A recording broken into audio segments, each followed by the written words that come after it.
Լրագրող ակտիվիստ Գայանե Արուստամյանը պնդում է, որ երեք իրեն բերման ենթարկելիս ոստիկանները բռնություն են գործադրել, հայհոյելով ու հարվածներ հասցնելով։ Արուստամյանը ոստիկանությունում անցկացրեց շուրջ 3 ժամ, միայն կեսգիշերին ազատ արձակվելով ակտիվիստն Ազատությանը պատմեց, որ ամեն ինչ սկսվել է Երևանի կենտրոնում, ոստիկանի սուլոցից, երբ ինքը հետիոտնի համար նախատեսված կանաչ լույսի ժամանակ անցել է փողոցը։ Երբ հավասարվեցի ոստիկանին, ոստիկանը սուլեց։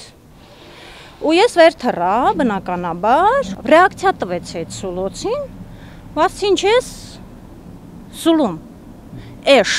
ոստիկանի ռեակցիա, նախ քաշքշում է ինձ, անմիջապես, առանց հարցի, բա դու ինձ ասեցիր էշ, ու մի հատ կլիշեավորված տեքստ, մի հատ մեղադրանք, դու ոստիկանին վիրավորեցիր, դու ոստիկանին չես ենթարկվում, դու հանրային կարգ խախտեցիր, ու ես ուզում եմ գնամ, անկեղծ ասած, որտեղ հասկանում ես, որ իմաստ չունի այս մարդկանց հետ խոսել, բայց քաշքշում է խուլիգանի պես փողոցում։ Քիչ անց ըստ Արուստամյանի մոտեցել են նաև այլ ոստիկաններ եւ հրաժարվելով ներկայանալ կամ ներկայացնել հիմքեր, թե ինչու են ուզում իրեն բերման ենթարկել, ուժի գործադրմամբ նստեցրել են ոստիկանական մեքենա։ Կնոջ նկատմամբ այդ զազրելի, այդ ֆիզիկական ուժի կիրառությունը, դա հոգեբանական շատ ծանր հարված է մարդուն, որին ուղղակի առևանգում են ու ինձ ջարդեցին, թևերս ոլորեցին, հարվածներ էին անընդհատ հասցնում մեջքից, բռունցքով խփում են, կսմթում են, հարվածում են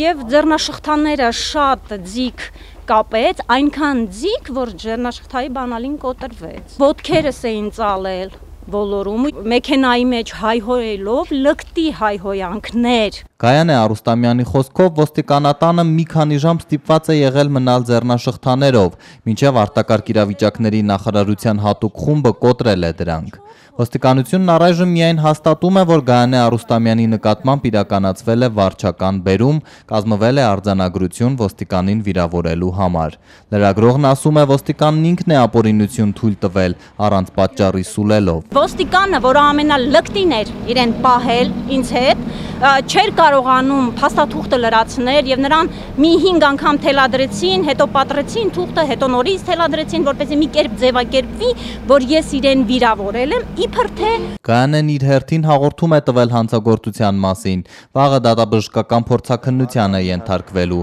մինչ այդ արդեն դիմել է բժշկի, ըստ եզրակացության ունի սալջարդերի հետքեր, կապտուկներ։ 3 բերման ենթարկվելիս մինչև իրավապահները կվերցնեին հեռախոսը, լրագրողը հասցրել է զանգահարել իրավապաշտպան Արթուր Սաքունցին, ում գնահատմամբ ոստիկանների գործողություններն ամբողջությամբ ապօրինի են եղել, թեկուզ ձեռնաշղթայի կիրառումը։ Վնասազերծում են այնպեսի մի վտանգավոր հանցագործի, որը կամ այնպեսի մի քաղաքացու, որը կարող է վնաս հասցնել քաղաքացիներին, հա, այսինքն սպորտային կամ չգիտեմ ինչ-որ հատուկ հնարքներ տիրապետող անձ է։ Արթուր Սաքունցն ասում է, ոստիկանական այս բռնությունները վկայում են, թե որքանով է քաղաքացին իրեն ապահով զգում Սերժ Սարգսյանի հայտարարած ապահով Հայաստանում։ Լիսկայի տղայի կողմից ակնհայտ հանցագործության կատարման վերաբերյալ զոհի, հա, տուժածի հարազատների, ծնողների կողմից ահազանգով փաստ եւ դրա նկատմամբ ոստիկանության անգործություն իրավապահ մարմինների կամ ասենք թե նույն իրենց ոստիկանության աշխատակցի Օսիպովի եղբոր որդու 9 ամիս չհայտնաբերելու հանգամանքը, որը ըստ էության ձեռ է առնում եւ ինքն է որոշում, թե երբ գա ոստիկանության հանձնվի, թե չհանձնվի կամ ինչպես վարվի։ Այսինքն այս պարագայում Գայանեի նկատմամբ այս կատարվածը ուղղակի ուղերձ է նաեւ հանրությանը վախի մթնոլորտը արմատավորելու։ Այլևս որպես Հայաստանի քաղաքացի ես ինձ անպաշտպան եմ զգում, ես ուղղակի անկեղծ ասած հուսահատված եմ, որովհետև ցանկացած քաղաքացի, ցանկացած կին, երեխա, ցանկացած մեկը Հայաստանում ոստիկանական ճնշման տակ է եւ նրան հանգիստ կարող են ուղղակի բռնության ենթարկել,